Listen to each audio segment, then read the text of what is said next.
Hello, welcome once again to our lunchtime news. This is a special edition that comes your way every Sunday, the weekly news roundup. We do apologize for that technical hit.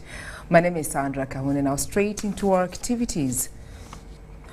President Yoweri Museveni this week ordered the State House Anti-Corruption Unit to investigate cases of extortion and mismanagement of funds meant for parish development model in Acholi sub-region. While addressing the gathering at Kaunda grounds in Gulu City, as he concluded his Acholi sub-region tour on investment and wealth creation last month, the president received shocking revelations and testimonies from the locals on how the wealth creation campaign has been mismanaged in its infant stages, expressing fear that its intended objectives might not be achieved.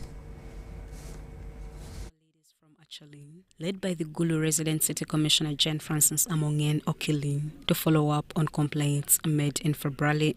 The leaders included local council chairpersons, councillors, women and youth leaders and elders. The State House Anti-Corruption Unit head Brigadier General Henry Isoke also attended the meeting.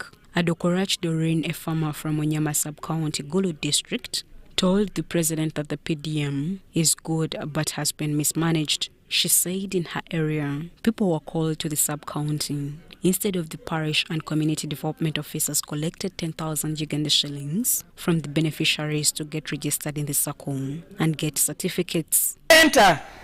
Before the programs reach the down people, there are already some setbacks from the center with connivance even people at the district level, so that even when the program should really be meaningful to the people down, it does. Opio Ronald Zola from Awad Sub-County in Gulu District said many of the circles in Awad who registered their enterprises up to now have not received the money, blaming the extension workers for delaying the process.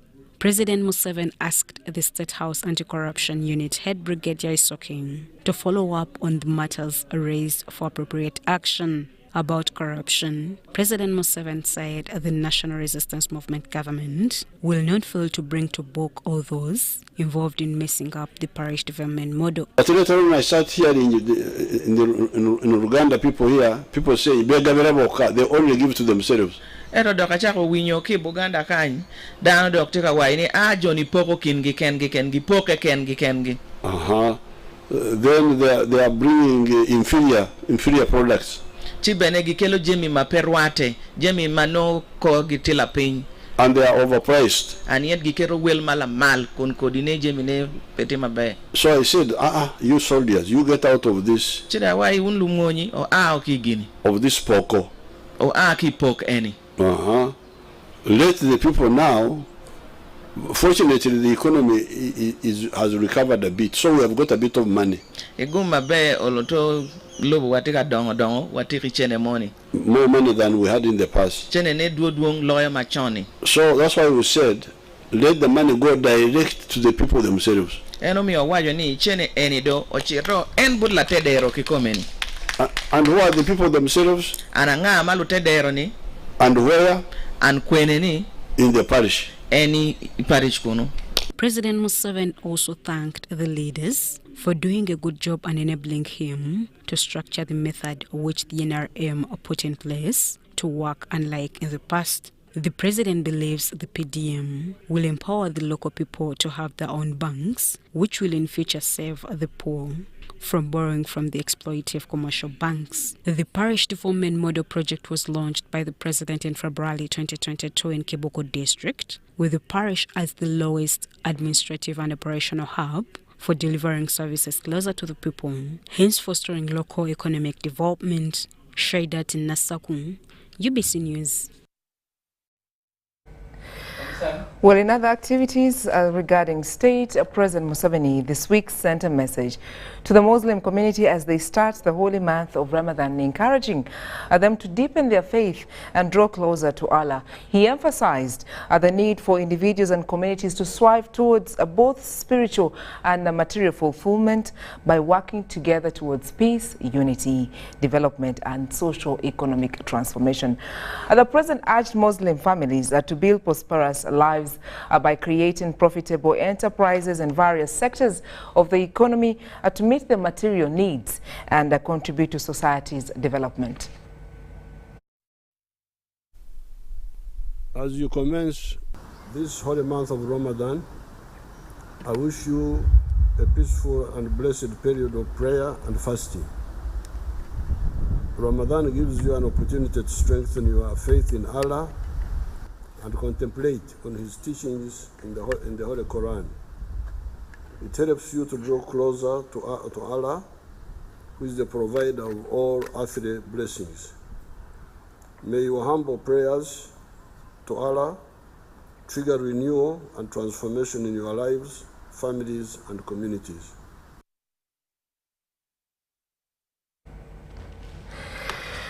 Well, moving on, Vice President Major General Jessica Alupo this week commended the Manifesto Implementation Unit for programs and engaging different stakeholders in the implementation of the NRM Manifesto.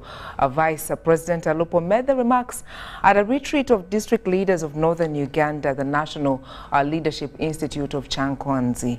The Director Manifesto Implementation Unit, Office of the President, Willis Bashaha said, the hybrid contracting framework has affected areas of health centers and seed schools with contractors abandoning work.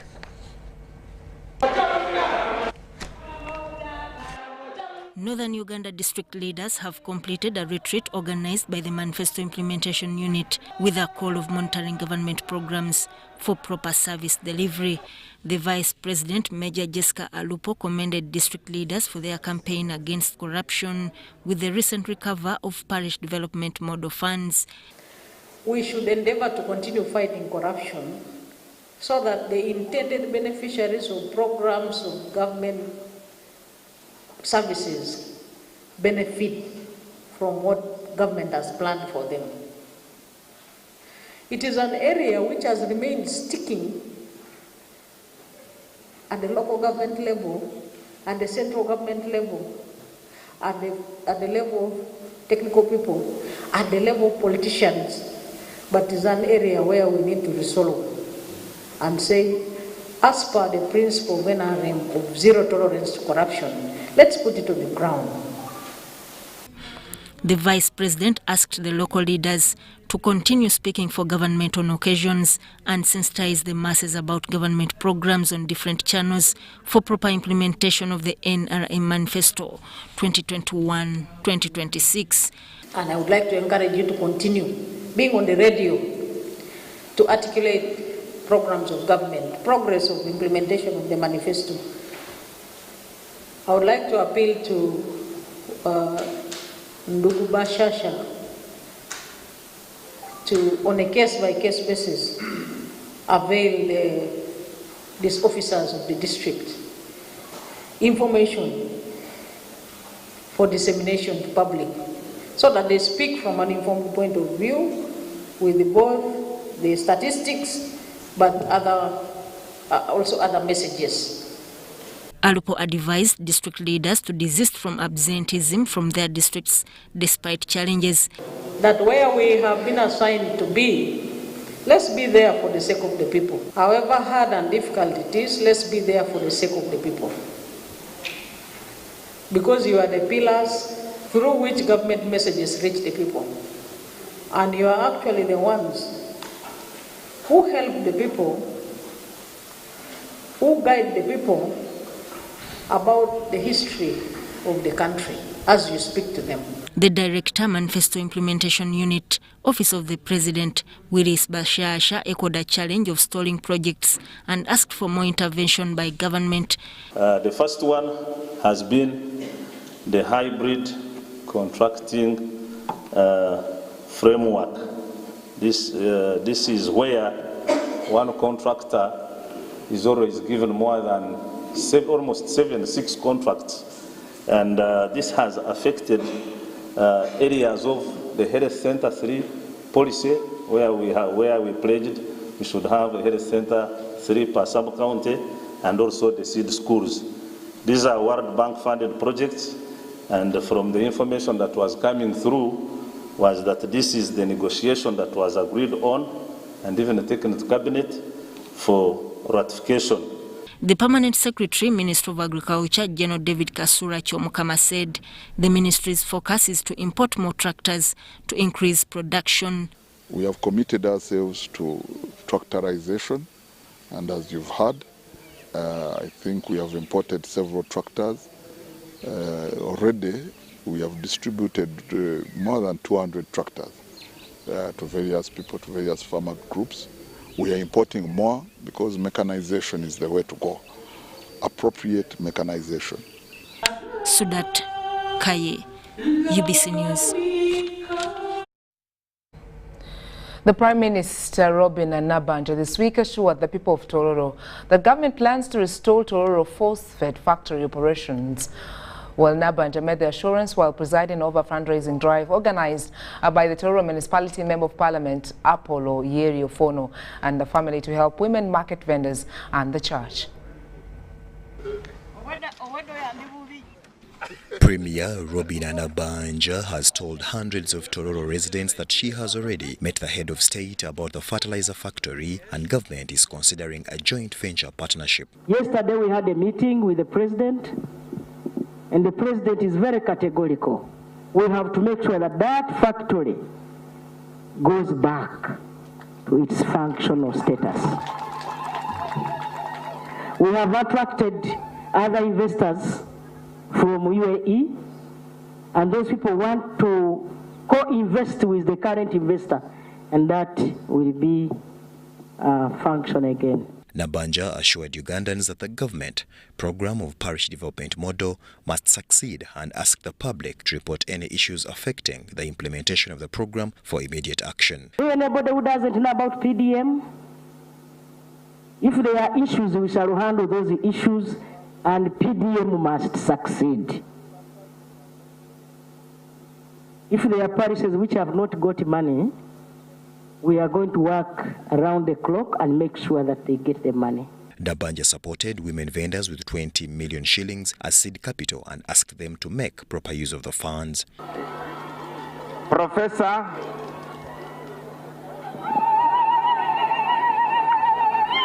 The family of late Mzee Ofono launched a book in his memory and contributed 15 million shillings towards church construction. Honorable Prime Minister has already signed. Today, as a family, we are contributing in two ways. The first one is in honor of our father. We have contributed, we are going to contribute 10 million towards the construction of the church in memory of our father and all that he did as a Christian, committed, and the developments he did in the church. And on behalf of our mother, we are contributing 5 million because our mother mobilized communities, mobilized women to look at the ambience and the activities in the church. The Prime Minister bought President Yoweri Museveni's portrait amounting to shillings 2 million, while her portrait was bought at 1.8 million by Ofono's family. The fundraising drive was graced by the State Minister for Defense, Jacob Oboth, Presidential Advisor Odrek Rapogo, members of Parliament, NRM Electoral Commission Chairperson Professor Tango Doi, and local leaders, among others. Jethro Kasaiji, UBC News. The business community at the Uganda-DRC border of Mpondo in Kasese district have appealed to government to expedite smoked fish business on the Ugandan side for profitable border trade and revenue collection. According to the traders, the youth, women who used to work in the fish market before it was relocated to the DRC side are now jobless. The first Prime Minister and Minister for East African Community Affairs, Rebecca Kadaga, was visiting the border to assess the situation.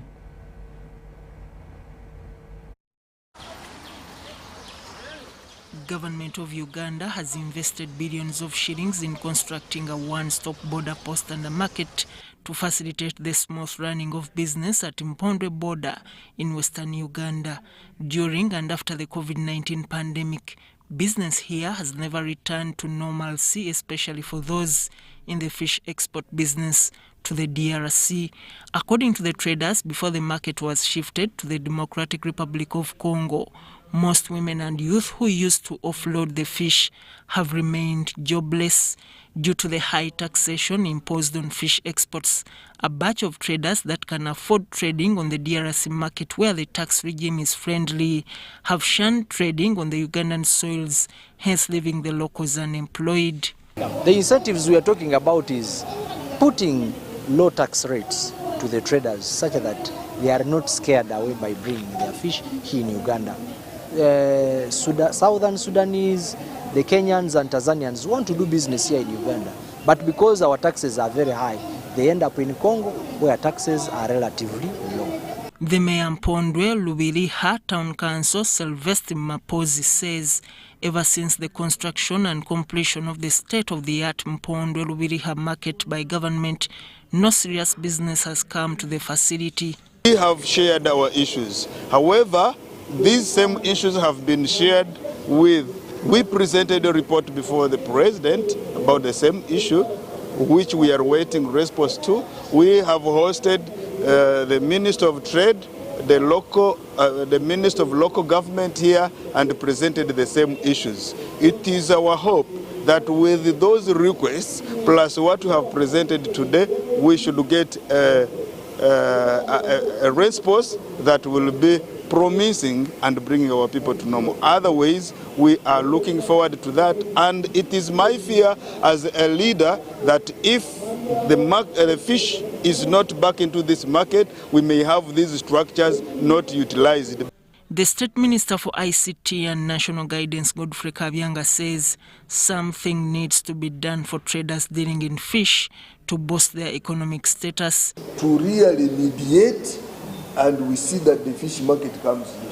For us, in our own efforts, we have at least convinced the cattle market to do what? To come.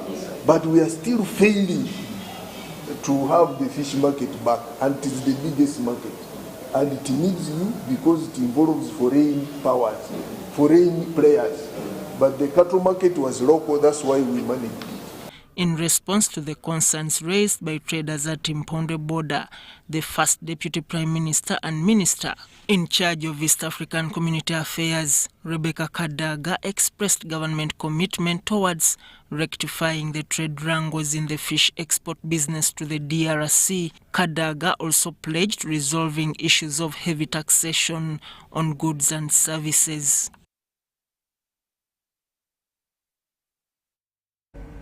In more news, the Ministry of Energy this week commissioned the 132 kV Olwiyo power substation in Woyo district, which is one of the interconnections of the 600 megawatts Karuma hydropower project. The Minister of Energy and Mineral Development, Ruth Nankabira, urged the business community to leverage on this development to spur economic and industrial transformation of West Nile region. The commissioned 1 trillion shillings Karuma Olwiyo substation has an installed high voltage capacity of 132 kilovoltage. Substations, which are infrastructures that receive power from a generation plant for onward transmission or distribution to the last mile consumer. We are now commissioning it. That means that the project has got all the required establishments to receive power from Karuma substation. The double circuit of Karuma interconnections include 55-kilometer Karuma Olwiyo and Karuma Lira transmission lines. The fact that the one unit of the generation plant was synchronized with the network yesterday, this gives us confidence that the project is actually coming to an end. The Minister for Energy and Mineral Development, Ruth Nankabira, assured the business community of reliable power once this infrastructure is linked to the national grid. Just come and begin the investment because power will be stable and it will be the required amount. If we were engaged in maize meal, in productive activities, we are coming to you.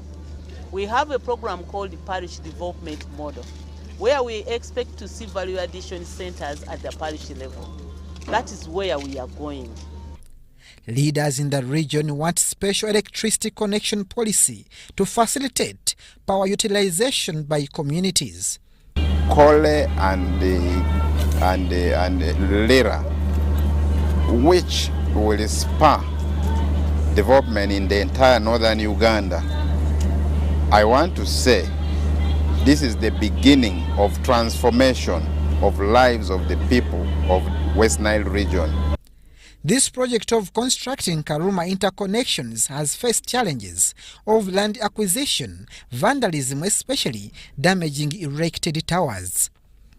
Karuma Kawanda had been completed, only that we had 5 towers vandalized, and those are going to be redone, the 5 towers.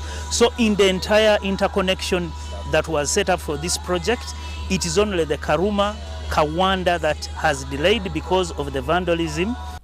The powering of this interconnection is pending for the full operationalization of the 600 megawatt Karuma hydropower project, which is undergoing Unity's synchronization. The 1 unit of Karuma is operating with production capacity of 40 megawatts to the national grid. Abdul Nasser Lubwama for UBC. Teachers in Karamoja sub-region want water extended at all schools in the region to improve the learners' enrollment and performance. This is after schools like Loro Primary School, Pokot SS in Amdat District, Oramuge and Akoya Primary School in Abim District, and Kotido Army Primary School and Lokitalebu Primary Schools good enrollment and better performance due to a water connection. UNICEF and Koika partnered to implement the WASH program of extending clean water to these schools. Now, other updates are yet still for this weekly news roundup. National Resistance Movement Secretary General Richard Tudwong this week urged Muslims to use the holy month of Ramadan to pray for the country and to reflect on what they are doing. The Secretary General was delivering his message to Muslims as they embarked on a month-long Ramadan holy season. Muslims across the globe have begun 30 days of fasting that they embarked on Thursday this week. The National Resistance Movement Secretary General Richard Tudwong wished all Muslims a happy Ramadan and asked them to use the month to pray for the country. I wish all of you Allah mercy, love, peace and reconciliation, forgiveness and prosperity in your homes. At the heart of your faith lies the values of peace, responsibility, and humanity. Tudwong said that as NRM, they are working on the theme of unity, solidarity, forgiveness, and others, and urged all Muslims to avoid division and work hard to fight poverty. Embrace unity. We preach against divisionism. We preach against all types of segregation. We promote coexistence and forgiveness. These, I believe, are values that our Muslim brothers and sisters do share strongly with the National Resistance Movement Party. The Secretary General promised that government will continue to do its utmost to fight against these unhealthy habits that kill our culture and beliefs. As we celebrate Ramadan, I pray and wish that we commit ourselves to the ideals and the noble cause of fighting all the vices against our community. Fight against domestic violence, gender inequality, fight against corruption, fight against poverty. Miriam Umcha, Joseph Muyingo, UBC News. A sad update, a Nation television journalist, Edward Muhumuza, this weekend perished in a car crash along Entebbe Expressway. The accident involving a Toyota Passo car he was driving happened on Saturday morning at Impala on the Entebbe Expressway. According to eyewitness, the deceased lost control of his vehicle at around 7 a.m. a few meters after the Impala-Yunra toll gate as he was driving from Kampala towards Entebbe side. he veered off the road. The car jumped over the trench, flew into the sky and hit the huge signpost before rolling off the steep, one of the eyewitnesses said. According to Ahmed, Muhumuza was driving to Nkumba University, where he was pursuing a Bachelor's of Science degree in journalism and public relations. According to the police, Edward was driving to Entebbe along the Entebbe Expressway and was about to exit at the Mpala toll station when he suddenly lost control of his vehicle, crashing into barriers there. A tweet by Nation Group says, NTV is saddened to announce the passing of a journalist, Edward Muhumuza, in a car accident. Our hearts go out to his family and friends. May his soul rest in peace. The tweet reads. Now, a statement released by the Entebbe Expressway management indicated that the accident happened at opposite the Mpala toll station at around 7:30 a.m. Saturday. Entebbe police confirmed that the victim was at high speed when he lost control of the vehicle. The statement further reads.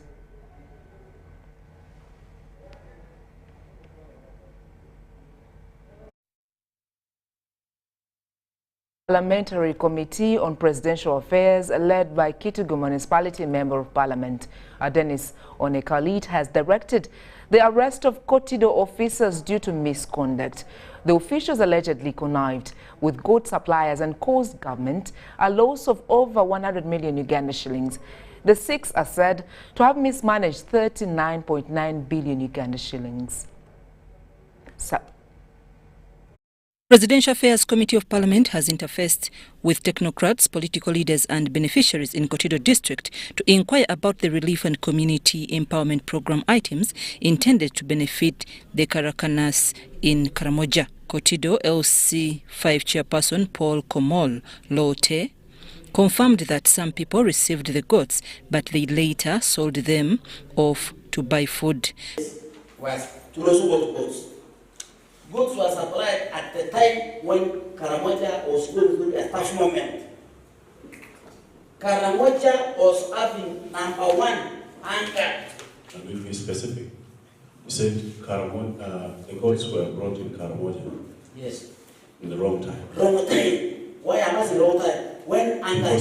Because of that, we lost many goods. Now, because of hunger, my people sold the goods. They saw it now. The opportunity has come to survive.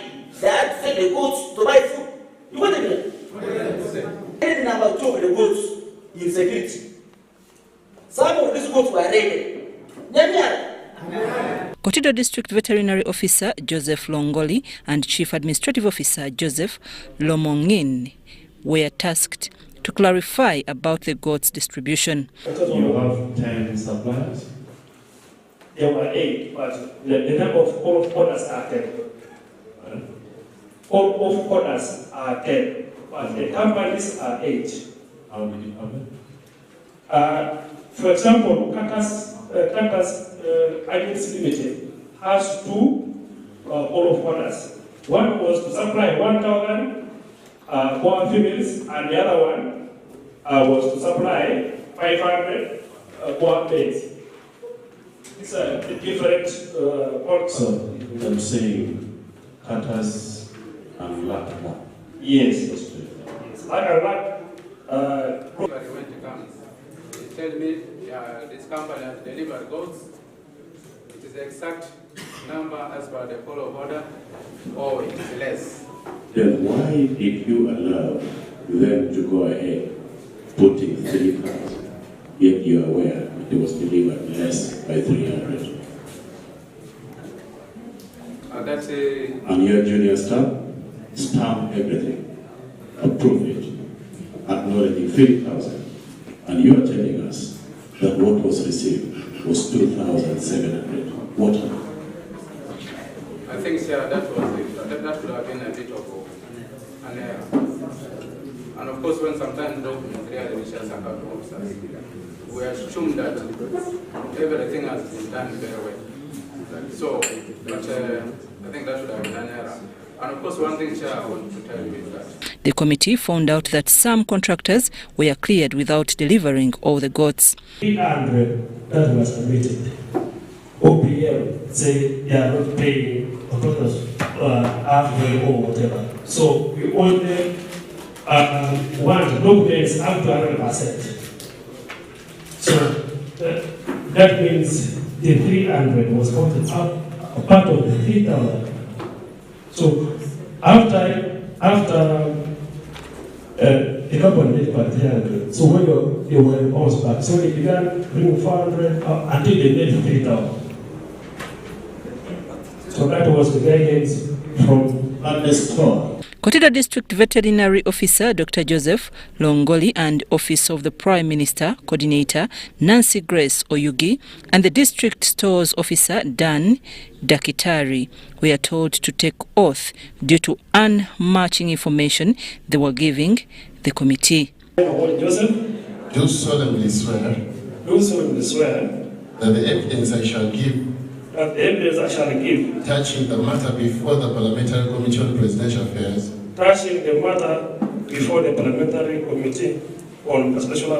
shall be truth, the whole truth, and nothing but the truth. So help me God. Dakitar confirmed to the committee that he got the directive from DVO Longoli to clear on the goods which were not delivered as it was received. 300 first, then again you receive 3,000. Why are you denying? I am not denying, sir. But I am telling the truth that Mr. David, the 3,000 was for 100%, the total 100%.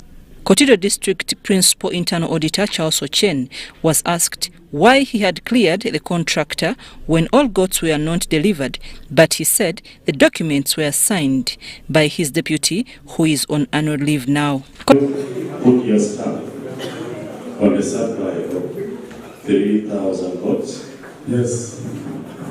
Why did you put your stamp on that? I put my stamp basing on 3 issues. One, a report from OPM Mobilizers stating the number of goods, a report from the DPO, and a report from SPAS, because they are the ones who are physically counting the goods. So I trusted on their work because I was not in the Khalid ordered for the arrest of officers involved in the distribution of the items. They give. In Karaya, there also we left others in police. About 2, mostly DVO. In Kabong, we left about 3. Here, about 4. Meanwhile, Kotido Resident District Commissioner Ambrose Honoria says if there was enough sensitization, the goods which were given out would have been around. Meaning that no sensitization was made? There was no adequate sensitization done. It was not there. Because if it was there, then the people would have held some of the goods that they got. Kotido District was supposed to get 18,000 goats to 1,135 beneficiaries, but only 14,456 received and 3,544 goats are missing. I'm Nafka Farida and Moriniga.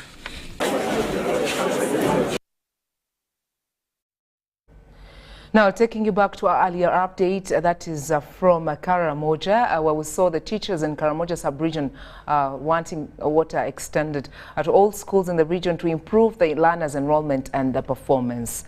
While UNICEF and COICA partnered to implement the WASH program of extending clean water to these schools. Region is a water-stressed area. In the districts of Amdad, Kotido, Kabong, Moroto, Napak, Nakapiripirit, Nabilatuk, and Abim, most learners have to study half-day and walk several kilometers to fetch water. In schools, both learners and teachers have to stand in long lines with the community members waiting their turn to draw water. The students even walk for over 5 kilometers to look for water. So that time lag when they are supposed to be in class and looking for water accounts partially for the bad performance, the poor performance we have in Karamoja.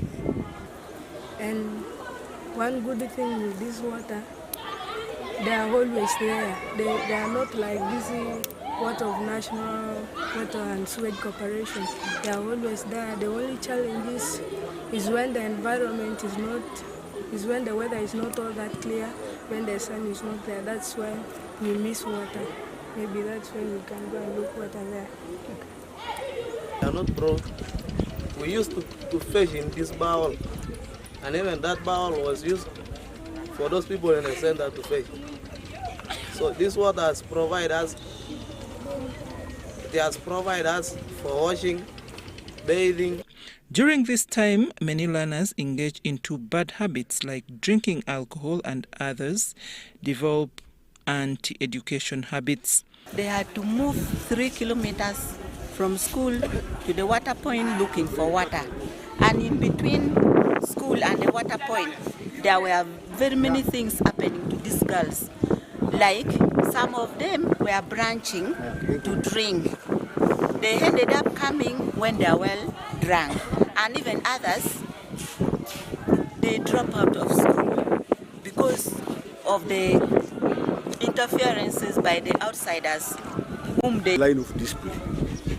The children will go in under the pretext of picking water, but then they will divert to other things. And then they will come back very, very late. So with indiscipline, of course the performance was also very bad. Girls hated school, more especially during their menstrual period.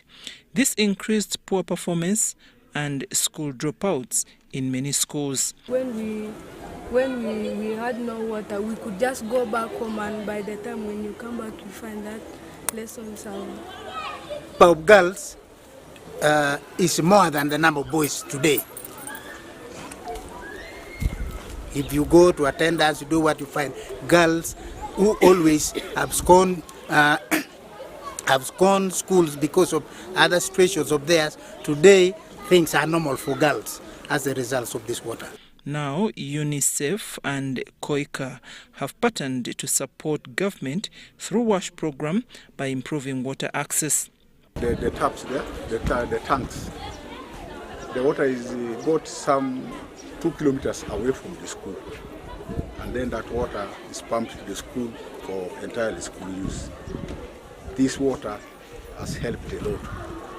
First, in the school, in so many ways. One, I told you the enrollment was 84 because the students could not come. Most students feared the situation at school where they had to look for water. So when the water was brought, the enrollment shot up also. The school enrollment has improved. As I talk now, my enrollment is about 535. But 2022 last year, we had an improvement. We had 2 Division 1s, a good number in Division 2, and also a good number in Division 3.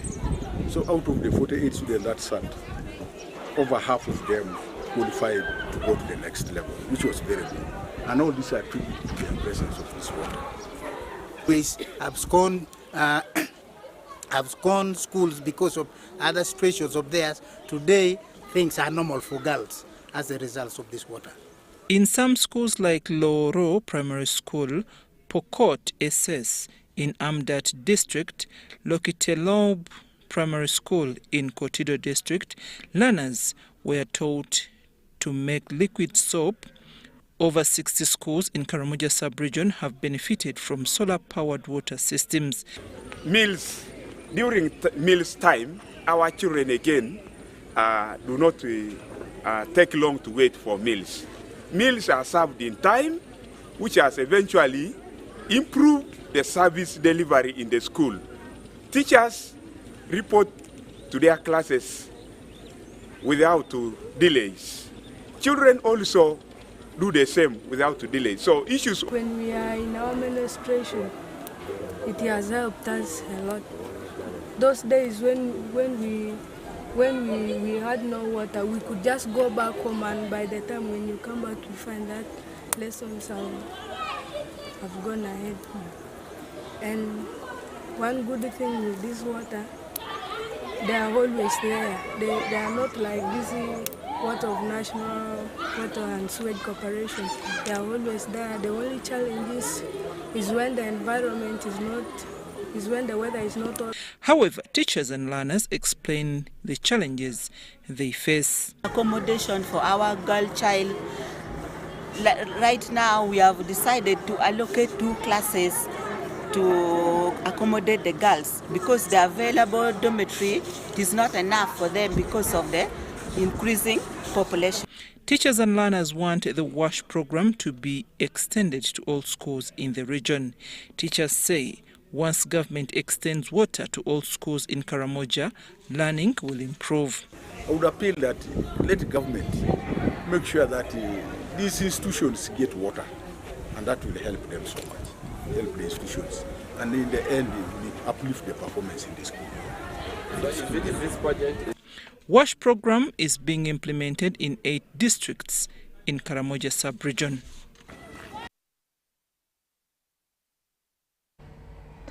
In other updates, the State Minister for Primary Education, Moriko Kaduchu, this week ordered the closure of Mubende Public Model Primary School dormitories in Eastern Division, Mubende Municipality, with immediate effect. It is alleged that the school has been covering acts of homosexuality with 7 pupils confirmed to be victims of the vice.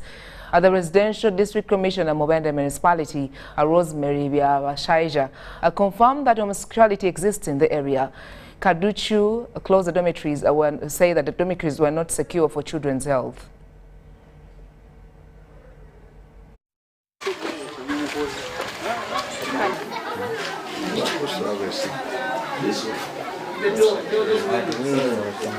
But we always open these doors. I find that there's no school now. This is matron. This is matron, no?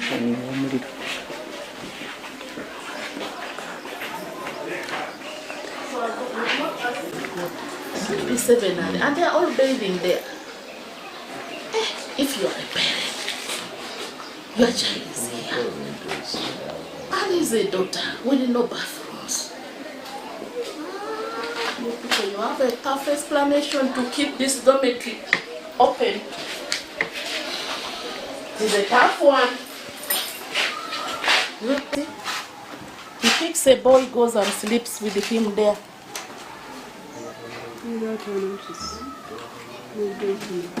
So where is the bed of that one, who the victim? Where was Rebecca Mike. sleeping? Where is Mike? Where? What about the others? What about the ones?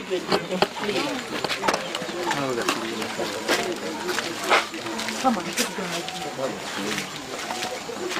What is he doing? And they pay him for what? They clean once a week. Money pay for school fees. The baby. Even the big girls have to bathe together. Yes, they bathe together. Commissioner, is that what is recommended in our schools? We have minimum standard that schools should adhere to. And once you want a boarding section, the commissioner that we see here, together with the technical people, they come and inspect. The way the building is supposed to look like, the dormitory, is not just an ordinary structure like that. You hear about the buildings getting burned, the way how the windows are put, the doors. If anything happens, God forbid, in the night, in those rooms, we lose all our children. You have seen the windows, you've seen one door, you've seen no ventilation, you've seen the congestion. That does not qualify what we call dormitory for school children. We have standards, we have requirements. So schools have to adhere to that. Having 2 bathrooms for over 100 girls. Are you happy with that?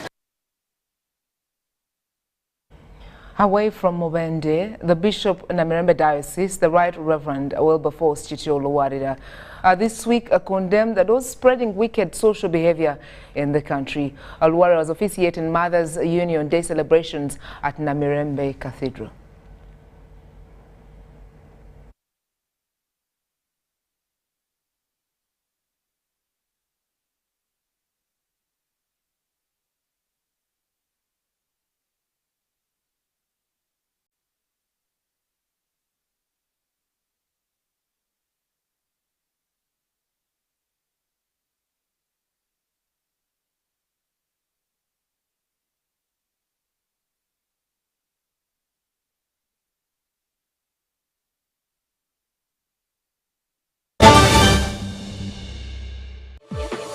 Talk with freedom.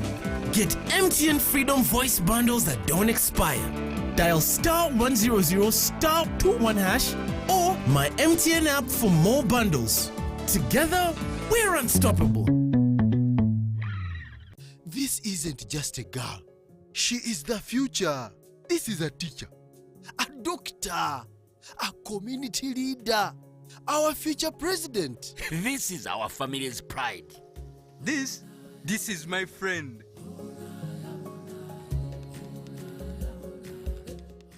This is the future of our nation.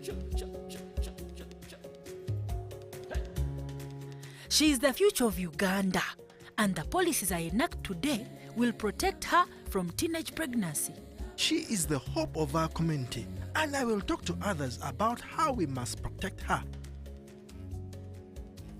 She is our family's pride, and I will protect her from child marriage and talk to her about the dangers of teenage pregnancy.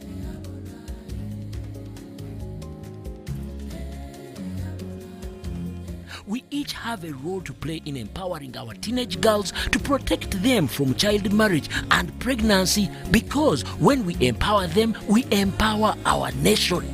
Protect the girl, save the nation. Their support meant so much to me. I stayed focused and was protected from child marriage and teenage pregnancy. I will support other girls against child marriage and teenage pregnancy. Take action. Report any case of defilement or child marriage to the police or call Sawuti 116.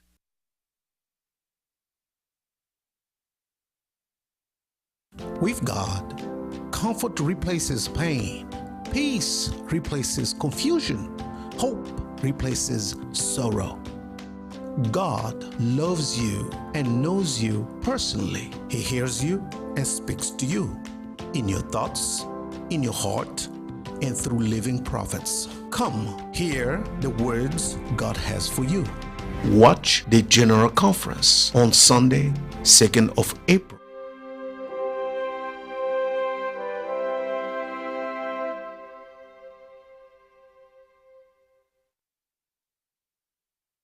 Hey!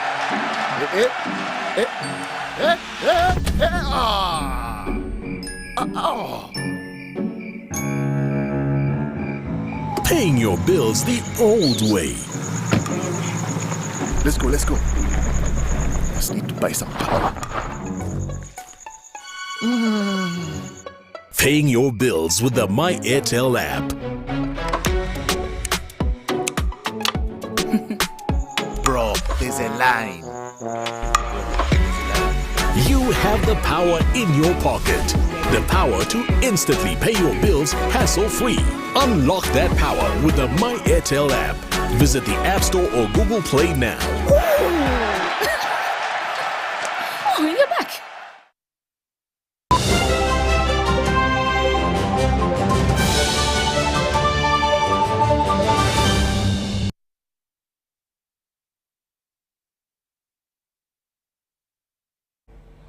Welcome back. Good to know you're still watching and following. Now on to business updates. Financial fraud has of recent ruffled feathers among stakeholders in the banking sector, with fraudsters hacking into money systems, leading to savers and institutions losing. Bankers, security officers and mobile telephony operators have been holed up in a meeting discussing on how to dislodge financial fraudsters. Close to 42 billion Uganda shillings has so far been stolen mainly through digital platforms across all financial institutions, mainly banks. Current fraudsters are very sophisticated. They are skilled, they are multi-layered.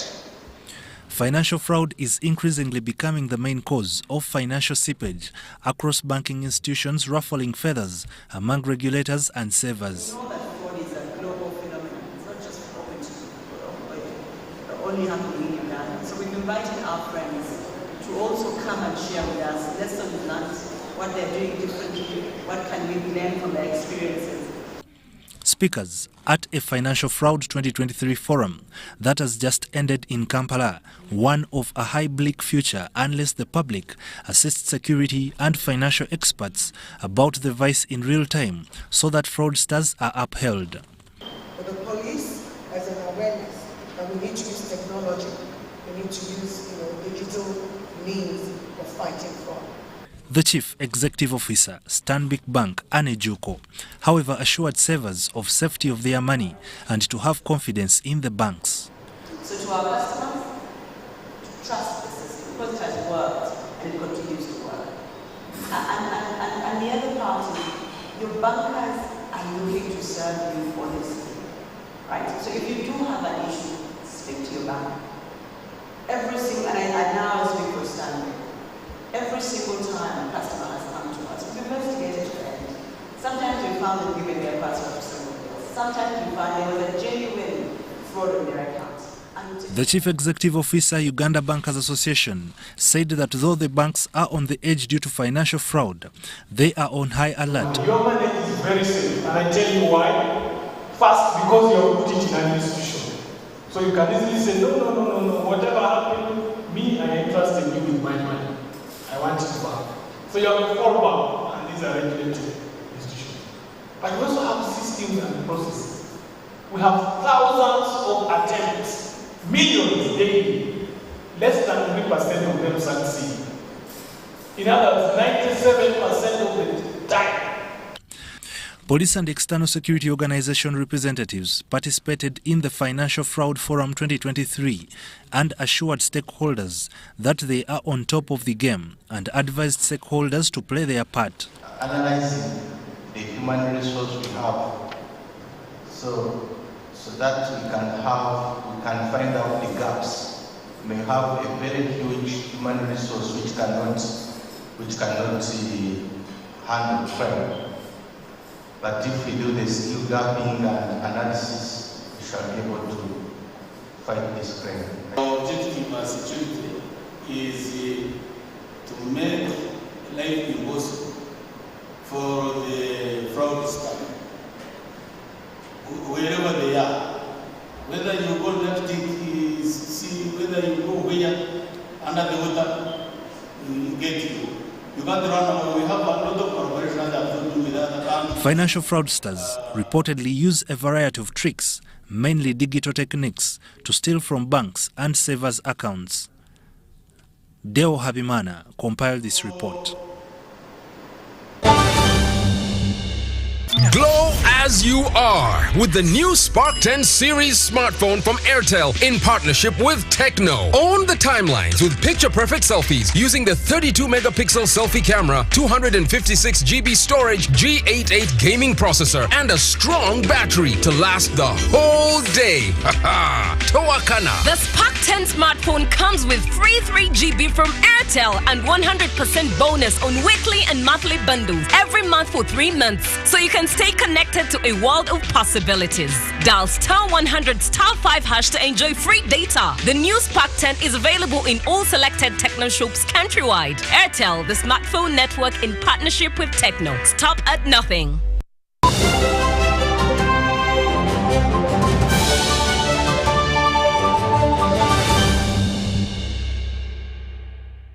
Now straight into sports. Uganda this week lost by 1-0 to Tanzania in the African Cup of Nations, a qualifier home game that was played at the Suez Canal Authority Stadium in Ismailia, Egypt.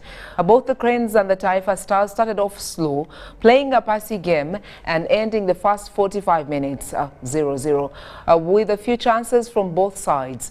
In the second half, the heat was turned up with Tanzania proving the better side, creating more chances and eventually getting a goal from Simon in the 68th minute. Uganda tried to come back with substitutes Isma Mugulusi and Alan Okello trying to find the goal. However, the opportunities were not clinically enough to give Uganda a goal. Tanzanian defenders Bakari Nonodo and Novatas Adismas proved a headache to the Crane strikers, blocking a number of balls from reaching the goal. In the end, Tanzania came out on top with 1-0 and all the 3 points. Uganda last qualified for the African Cup of Nations in 2017 after 39 years. Uganda will play Tanzania in Dar es Salaam this month on the 28th.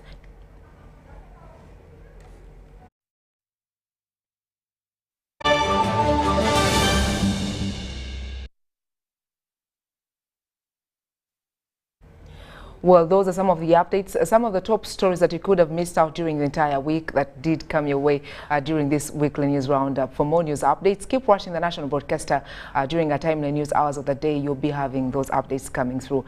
My name is Sandra Kahunde, wishing you a beautiful Sunday and a great week ahead, and greetings from the team behind the scene. Thank you for watching. God bless you.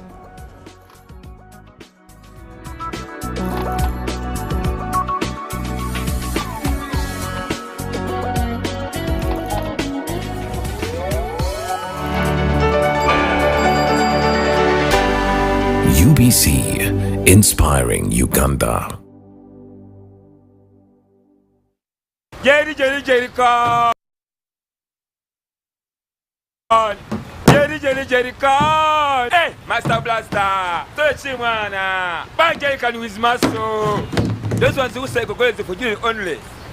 Mundava! Best movies I teach you. When I go to which the scarry, because of the camera is very far. Is you serious? It's serious you. What can I what? Yeah? You step it on it.